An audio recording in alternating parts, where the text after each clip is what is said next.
Hey friend, please subscribe. 1 second for you. Big deal for me. I stood at the edge of the grave, soaked in black wool in disbelief.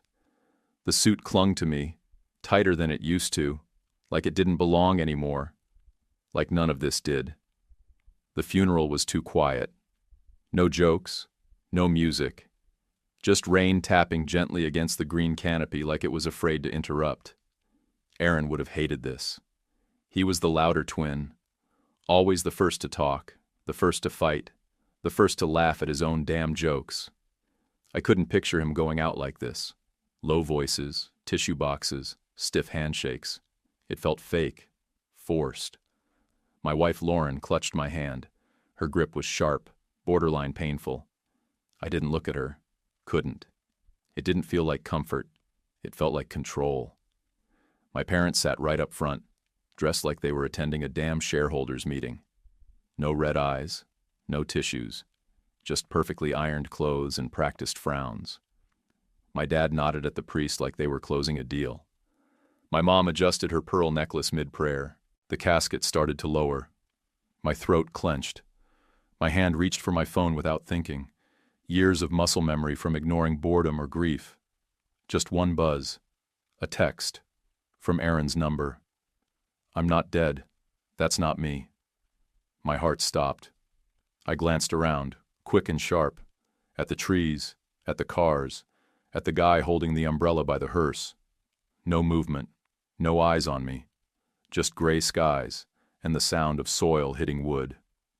Quick note. Before listening, share in the comments which city or country you're watching from. And let's continue. I texted back with trembling fingers. What the hell is going on? A few seconds passed. Another buzz. Can't say more. They're listening. Don't trust Lauren or mom and dad. My legs felt like rubber. My ears rang. I shoved the phone back in my pocket, forced my face into something neutral, and stared straight ahead. When the final prayer wrapped up, people filtered out slow, like they weren't sure what to say. Lauren leaned into me, whispered, "We should go." Her breath touched my neck and made me flinch. Too cold, too calculated. That night I didn't sleep. Just lay there with her curled up next to me like nothing was wrong, like my world hadn't cracked open in one text. I kept my eyes shut, breathing steady, pretending to be asleep. But every nerve in my body was lit up, screaming. That wasn't my brother in the box. And whoever planned this funeral, they were in my house, lying next to me.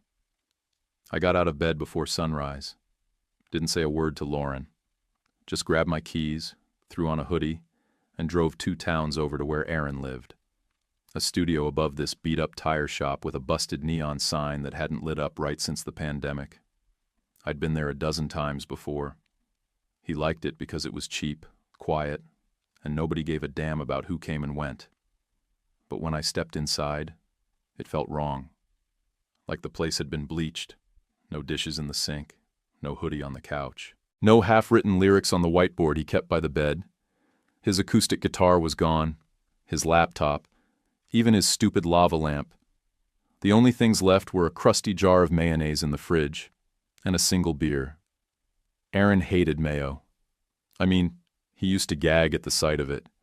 So that told me someone else stocked that fridge, or someone wanted me to think he did. I stood in the middle of the room, trying to feel his presence, but it was like he'd never existed. And that's when it hit me. It wasn't just cleaned. It was staged, sanitized, scrubbed of Aaron. That's when the kid in me kicked in. Back when we were 8, we used to hide notes and toys from Mom. She'd do random room checks when she was in one of her moods. We had hiding spots, clever ones. I walked straight to the old wooden dresser he dragged from our parents' attic years ago, pulled it out from the wall. There it was, a fake outlet cover, just like we used to use. I popped it off, and inside was a small Ziploc bag, taped deep into the drywall. My hands were shaking now, more from adrenaline than fear. A burner phone. It still had battery. I powered it on, expecting some kind of lock screen. Instead, it asked for a passcode. I tried the first thing that came to mind, Our old PlayStation cheat code for that game we spent a whole summer beating. Shadow 98. The screen unlocked. There were only 3 contacts saved. One labeled J, one called Fox, and another as Gray. No texts, no calls, no photos. Just one video file. I sat on the bare mattress, thumb hovering over the file. Then I tapped it. The screen flickered. Aaron's face appeared, gaunt, sweaty, his voice uneven. He was outside somewhere, maybe in a forest or near a mountain range. Trees behind him, wind crackling through the mic. "If you're watching this," he said, "then either I made it out, or I didn't." My throat tightened. He glanced off camera like he was checking for something. "The funeral. It's fake. Someone close to us set it up. I'm not safe, Nate. And you're not either if they think you're asking questions." He leaned closer to the screen, and I could see a long scratch down the left side of his face. "Start with Lauren. She's not who you think she is. And if you're brave, ask Dad about Maverick Pines." He paused, like he wasn't sure whether to keep going. Then, "Don't trust Mom. No matter what. She's deeper in this than you think." The screen wobbled a second like he tripped or adjusted his grip. "I found something," he said. "Stuff I wasn't supposed to see. Files, names, things that could take the whole damn thing down.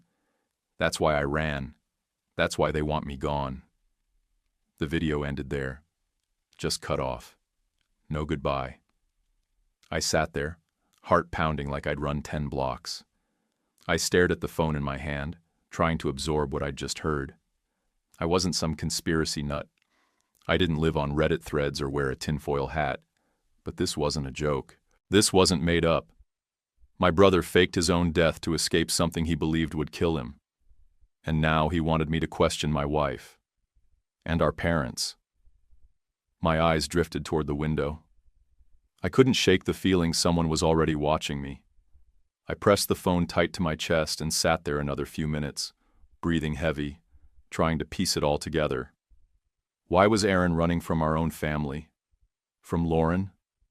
I couldn't answer that yet. But I knew where I had to go next. I had to look my father in the eye and ask him what the hell Maverick Pines was. Sunday afternoon, I pulled into my parents' driveway like I had 100 times before. The siding on the house was still cracked near the garage. The same hedge needed trimming. But the air felt different now. Heavier. Like I was walking into something I couldn't walk back out of. Dad was in the backyard, manning the grill like it was just another day. Same faded grill sergeant apron. Same can of Coors Light sweating in his hand. He didn't look up when I stepped onto the deck. "I got burgers and brats," he said. "You hungry?" I ignored that. Walked straight to the patio chair across from him and sat down. My hands were clenched under the table. "What happened at Maverick Pines?" His hand stopped mid-flip. The spatula hovered above the flames.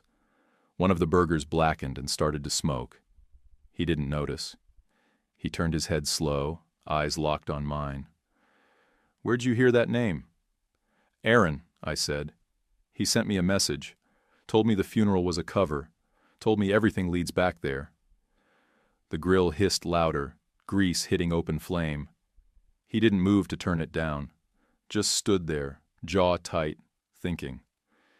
"Maverick Pines," he said, voice low like he was telling me a bedtime story from hell. Wasn't a base. It was a contract site. Private money. Military oversight in name only.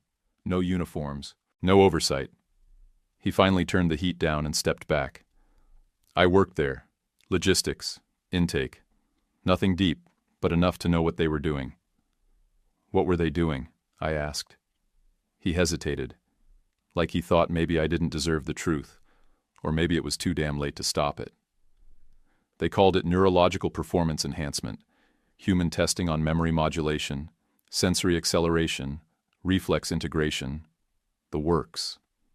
He looked past me into the trees, like the past was hiding there. "Aaron got injured 2 years back. You remember that, right?" "Yeah," I said. "Bike accident. Cracked ribs. Concussion." "Wasn't an accident," he said. He volunteered for the program right after that, told us it was physical therapy. It wasn't. He took a sip of his beer, long and slow. They fed him a custom protocol, neural implants, chemical recalibration, trauma pairing. The whole point was to see how far they could push cognition when it's tied to shared emotional trauma. Twins were ideal. I felt my spine lock up. You let them use him? I didn't let anything, he snapped. He signed up. He was legal age. Thought he was fixing himself. But it worked, didn't it? I asked. Whatever they did, it stuck. Dad didn't answer right away. Just watched the Coles like they owed him something. It worked, he finally said. Until it didn't. He started losing time. Having these cross-echoes. Like he'd feel things you were feeling. Like your minds were syncing. I blinked hard. That's not real. It is now, he said. That's why they shut it down. Officially. But unofficially, the people funding it. They saw something else. Not therapy. Not medicine. He looked me dead in the eye. They called it asset retention. Train loyalty into soldiers by rewriting how they process fear, pain, love. Strip away the self. I pushed back in my chair. My breath was shallow. So you're telling me Aaron faked his death to get out of that? He didn't fake it for fun, Nathan. He faked it because someone was going to erase him for real. He got a hold of something. A full dump of the testing data. Names, schedules, financials. Dad moved the burgers off the flame, finally, and shut the grill lid with a hollow clang. If he contacted you, that means someone slipped. You were supposed to think he was gone. I saw the video, I said. He said not to trust you. Or Dad leaned against the railing, suddenly looking older than I'd ever seen him. You think I like this? You think I haven't spent the last 2 years waiting for this moment? Wondering if I'd wake up to a knock on the door and never hear from either of you again? Then why didn't you do something? I asked. I tried, he said. They shut me out. I was a contractor, not a decision maker. They kept Mom. She was deeper in than me. What does she know? He looked away again. Didn't answer. That was enough. I want names, files, whatever you've got. He laughed under his breath, joyless. You think I kept souvenirs? I buried it, like I was told to. So what now? He stepped closer. Now? You've got 2 options. Disappear, or finish what he started. But if you stay in the middle, they'll tear you apart. I stood. Didn't shake his hand. Didn't say thank you. Just walked off the deck and got in my truck. That night, I slept maybe an hour. Dreams came in flashes. Aaron screaming in the woods, Lauren's cold breath on my skin, my dad flipping burgers like the world wasn't on fire.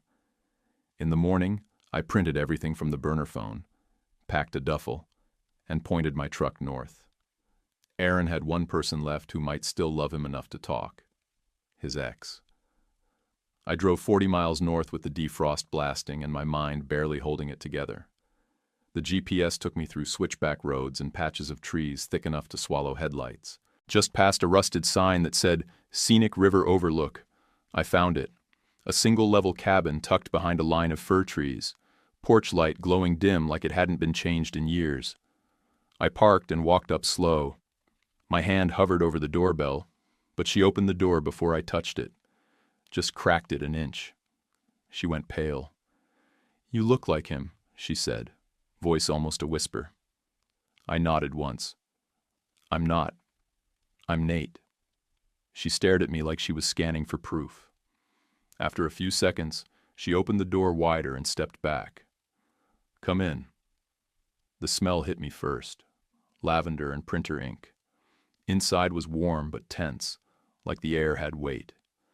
The living room had almost no furniture, just a desk covered in documents, printouts, thumb drives.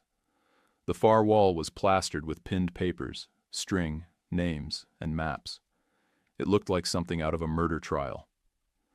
You want something to drink? She asked. I shook my head. Number. I need answers. She glanced at me sideways, lips pressed thin. He's alive, isn't he? I didn't even bother hiding it. Yeah. She exhaled sharp through her nose, turned away, and walked to the desk. I thought if he reached out to you, it meant he was desperate. I need to know what Maverick Pines really was, I said, and how deep this thing goes. She didn't say anything at first, just opened the bottom drawer of a locked file cabinet, pulled out a heavy metal case, and carried it to the desk. I don't work for them anymore, she said, but if they knew I kept this... She cracked the latches.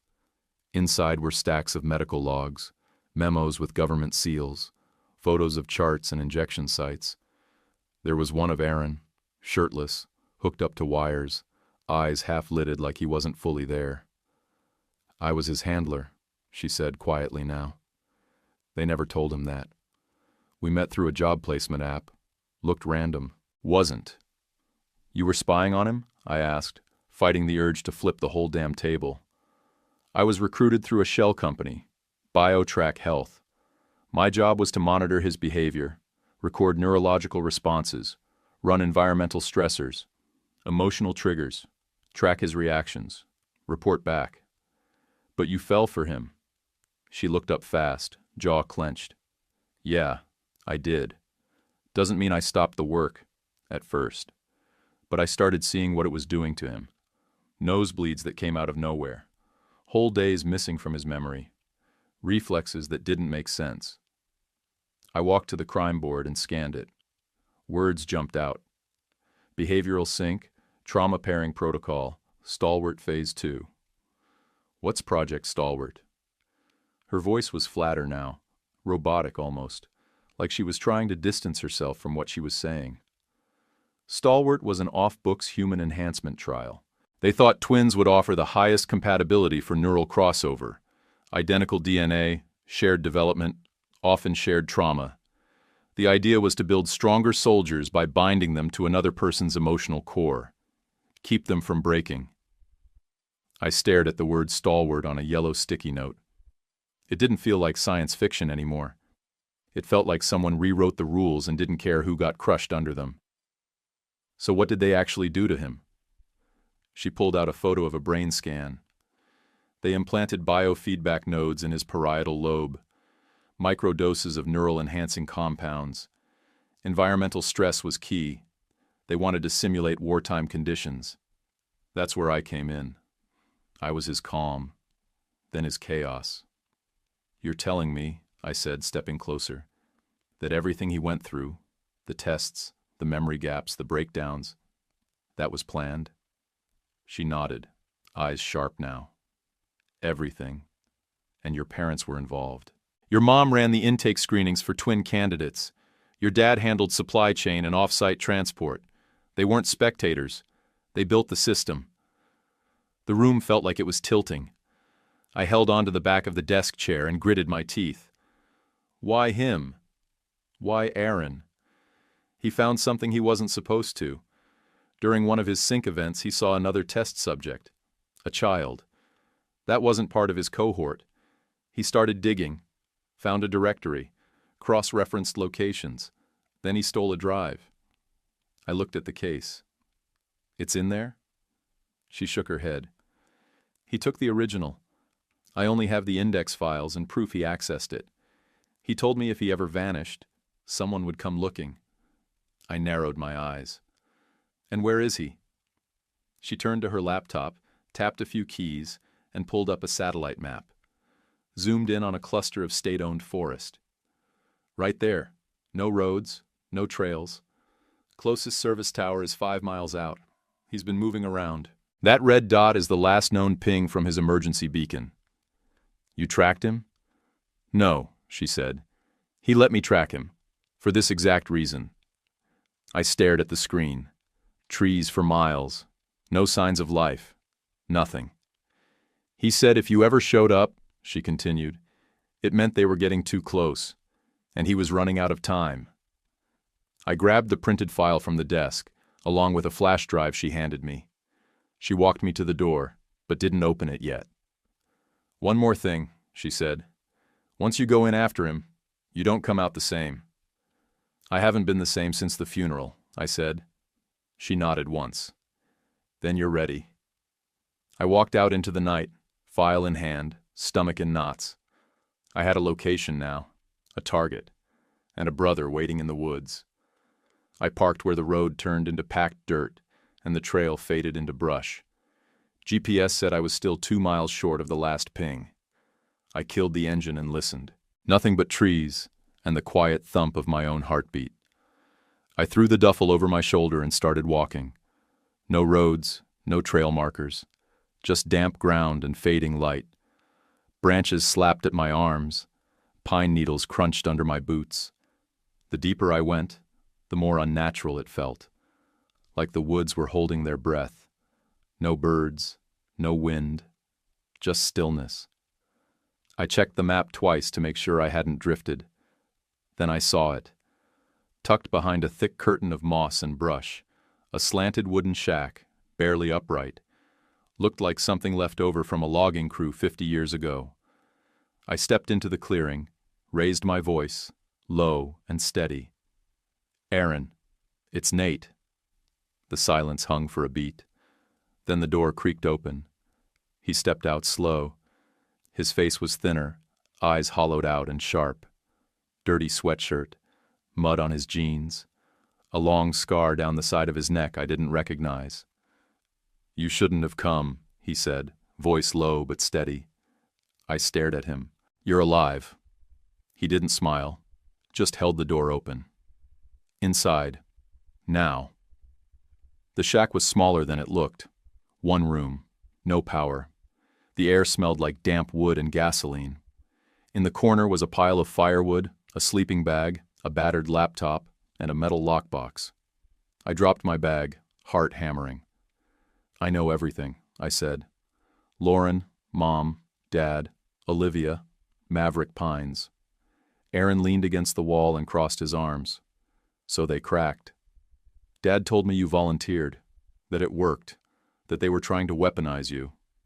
He left out a lot, Aaron said, but that's their pattern.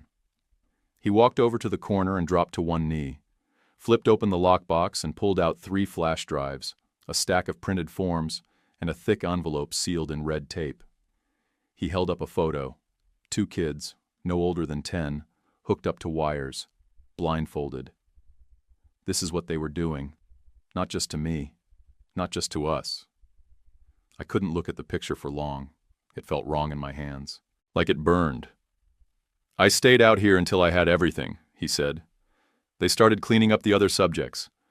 I heard about 3 of them dying accidentally in the span of a month. Once I had this, he tapped the envelope. They found me. A crack from outside, instant, sharp. He moved before I could react, grabbed me by the collar and yanked me toward the back wall. You led them. I didn't, but I stopped. I didn't know. Another sound. Boots. Slow and deliberate on leaves. Maybe 2 pairs. Maybe more. He kicked open a floorboard, reached in, and pulled out a Glock. Then tossed me another. I caught it, hands stiff. We can run, he said, or we fight. I swallowed hard, heart racing. Run where? He didn't answer, just peered through a slit in the wall, whispered, too late. Then came the voice, from maybe 10 feet outside the shack. Calm, professional. Nathan and Aaron Dwyer, we want the drive. No one has to die tonight. I looked at Aaron. What's the play? He didn't blink. You shoot better right or left-handed. I don't even know if I shoot at all, I hissed. He handed me a spare clip. Figure it out fast. I crouched by the doorframe, gun raised. The weight felt unreal in my hands. Sweat dripped into my eyes, but I didn't move to wipe it. Aaron moved like someone who'd done this before. Steady, measured. He pulled open a hidden hatch in the back, just wide enough to crawl through. They think we're boxed in, he said. That's good. But they have numbers, I whispered. And gear. We have the truth, he said. And surprise. A crack of a stick, this time farther off, like they were circling. Go first, he said. I'll follow and seal the hatch behind us. What if they rush in? Then we don't miss. I dropped down and crawled through the dark. Came out behind a rock bed, just past a set of trees with thick roots I used for cover. I turned, and a second later Aaron slid out behind me, dead silent. We crouched behind a log as the footsteps got closer. "You sure this is worth dying for?" I asked him. He didn't look at me. "I'm sure it's worth not letting them win." Another voice, closer now. "We just want the files. You give us the drive. This ends clean." Aaron locked eyes with me. "They'll kill us either way, but not before they wipe everything." I raised the gun, hands steadier now. Somehow the fear started to feel useful. He nodded once, then pointed off to the east. "See that fire tower through the trees? That's where we upload." "Now?" He smiled, grim and fast. "Now." He took off first, weaving through trees like he'd run this path before.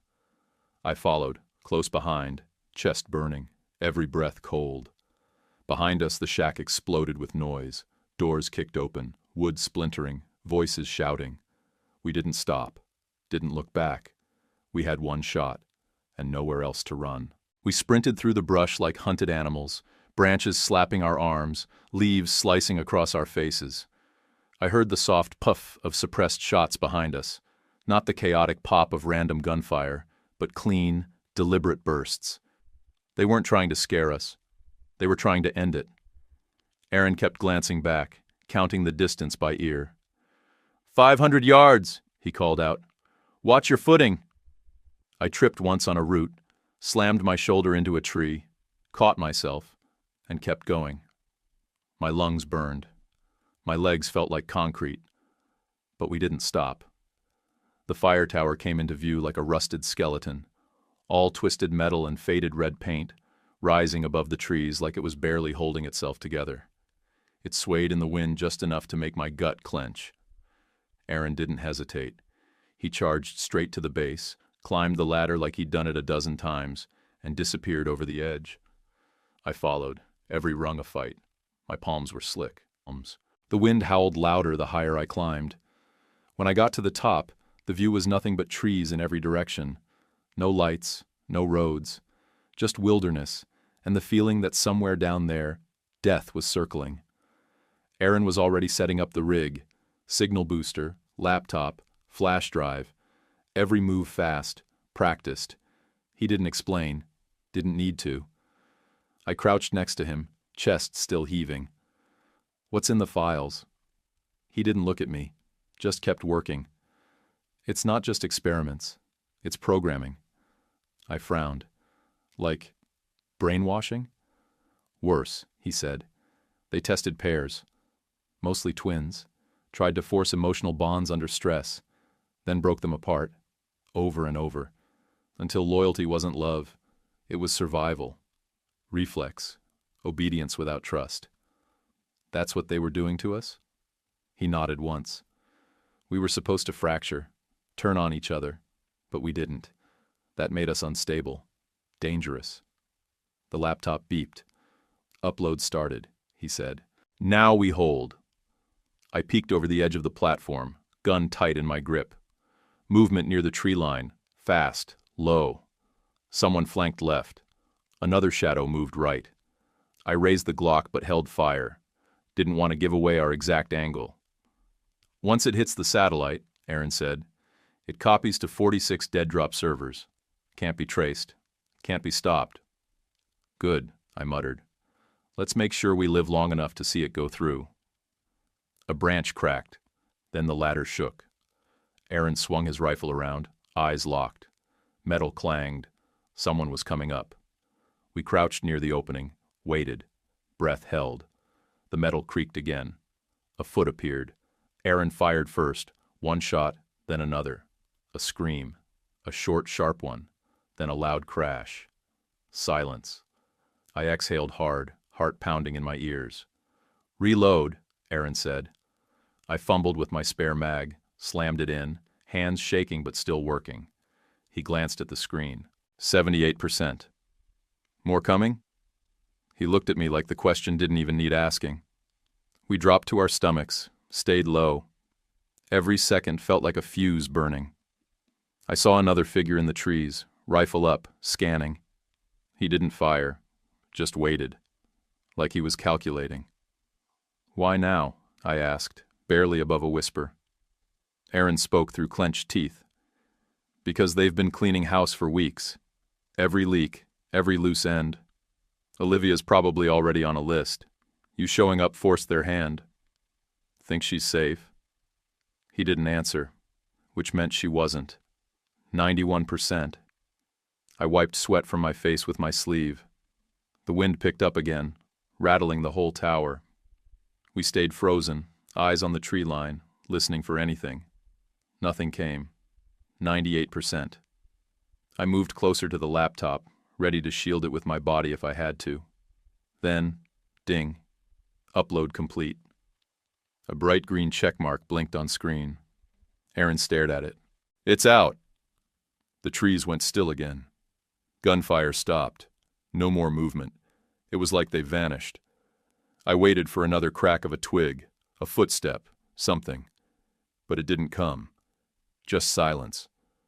"What now?" I asked. Aaron leaned back against the railing. "Now we wait.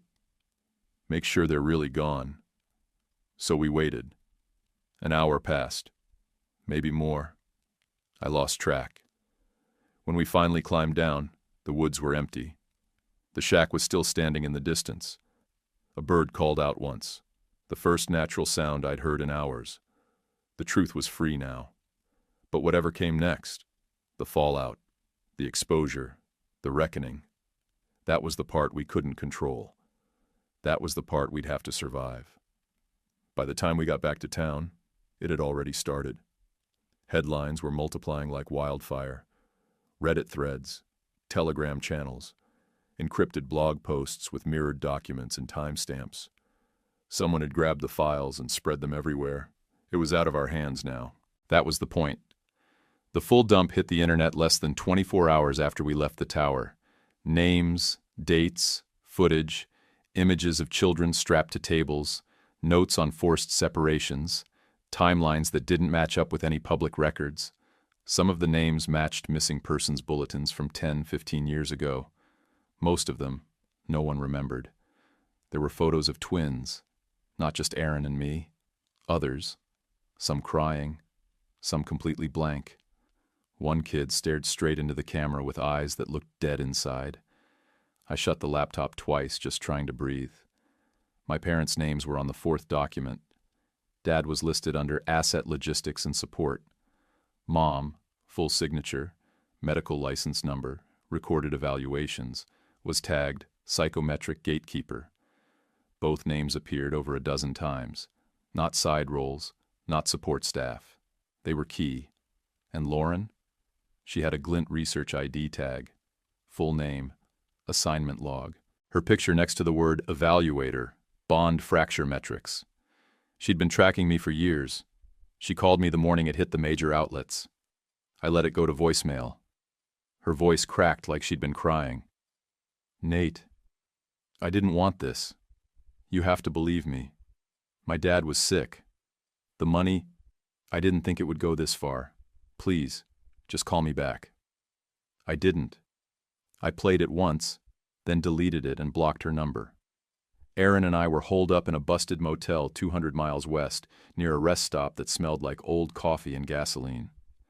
The news played non-stop on the tiny TV mounted in the corner. Same phrase on every channel, Project Stalwart whistleblower leak. We were everywhere. Anonymous insiders, rogue agents, national security threats. Some called us heroes, some called us liars. A couple right-wing podcasts said we were plants from a rival agency. The public didn't know what to believe, but they knew one thing. This wasn't going away. 3 days in, black SUVs pulled into the motel parking lot. My gut clenched. Aaron grabbed the gun off the nightstand. But they didn't come to drag us out. They came to protect us. Federal agents with no-name badges and tired eyes. One woman, mid-30s, red blouse, no jewelry, handed me a folder full of subpoenas and a burner phone with 3 numbers saved. She didn't smile. "You did the right thing," she said, but you won't get to go back to normal.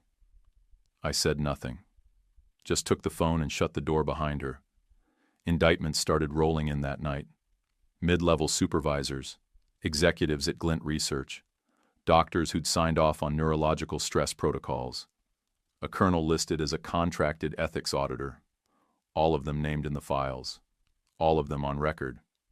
The press called it one of the most expansive private intelligence investigations in U.S. history. Lauren filed for divorce before the week was out. I signed the paperwork without reading it. She could have the car, the house, every piece of furniture we bought together, but not my name. She didn't deserve that. My parents were arrested 2 weeks later. I watched the clip on some grainy live stream, both of them in cuffs, escorted out of a gated community in Arizona. My mom looked exactly how I remembered, cold, proud, not a hair out of place. My dad kept his head down. They took plea deals. No life sentences, but close. No medical license. No pension. Nothing left to protect them. Everything they'd built. Gone. I sat on the motel bed that night, holding the burner phone like it was a live grenade. Part of me expected a knock at the door. Retaliation. Silencers. A clean end. Instead, I got a text. From Madison. I don't know what to believe anymore, Dad. But I believe you. I read it 5 times. Didn't text back. Couldn't. Just sat there staring at the screen, trying not to fall apart. That was the first moment I felt the weight shift. Not relief, not closure, but something like solid ground. Aaron glanced over at me. You okay? I nodded. Yeah, I think so. That night I actually slept. First time in weeks. The motel emptied out after the indictments came down. The feds moved us twice in 2 months, then left us alone. 1 year later, Aaron lived off-grid outside Kalispell, Montana. Solar panels, wood stove, no internet unless he needed it. He built a greenhouse behind the cabin and fixed up broken radios just for the hell of it. He didn't call much. That was the deal. He stayed quiet, and I stayed visible. I moved back east and started a nonprofit. Small office, 3 staffers, minimal funding. Nothing flashy, just a clean mailbox and a name on the door. The Dwyer Foundation for Whistleblower Defense. People showed up, some scared, some angry, all of them desperate to be heard. I took their stories, pointed them to the right people, built a space where secrets didn't rot in silence. Some days I forgot how it all started. Oh, just a text message, a black suit, my brother's name on a casket that didn't hold him. But when I saw Aaron again, when I looked into the eyes of the one person who'd burned his entire life to save the truth, I remembered. Truth can't stay buried. Not forever. We only did 1 interview. Just 1. For a documentary crew that had been chasing us for months. Big platform, national reach. They flew us out under aliases, gave us hotel rooms with no windows, and took our phones before filming. The director asked, "Why now?" I didn't blink. Because we were done being controlled. Aaron sat beside me, arms crossed, jaw set like concrete. He leaned into the mic and said, "Because someone's kid is next. Unless someone speaks." That was the moment I felt the room shift. The silence that followed wasn't doubt. It was understanding. We weren't talking about revenge. Not anymore. We weren't here to settle a score or make people pay. We were here to rip the curtain down and point at the ones still hiding behind it. We see you. That was all. The people who tried to erase us, my parents, Lauren, the suits behind Glint, the shell contracts and private labs, they'd spent years in the shadows, confident no one would ever shine a light that bright. Now they were the ones fading. As for me, I didn't sleep with a gun under my pillow anymore. I didn't triple-check the locks every night or flinch every time a black car pulled up behind me. I slept knowing we made noise loud enough to wake the dead. And louder than that, we made them listen. Would you have gone into the woods if it were your brother on the run? Tell me in the comments below. And if you like this story, hit that like button and subscribe for more. YouTube picked this for you. Tap it. Let's see if they guessed right.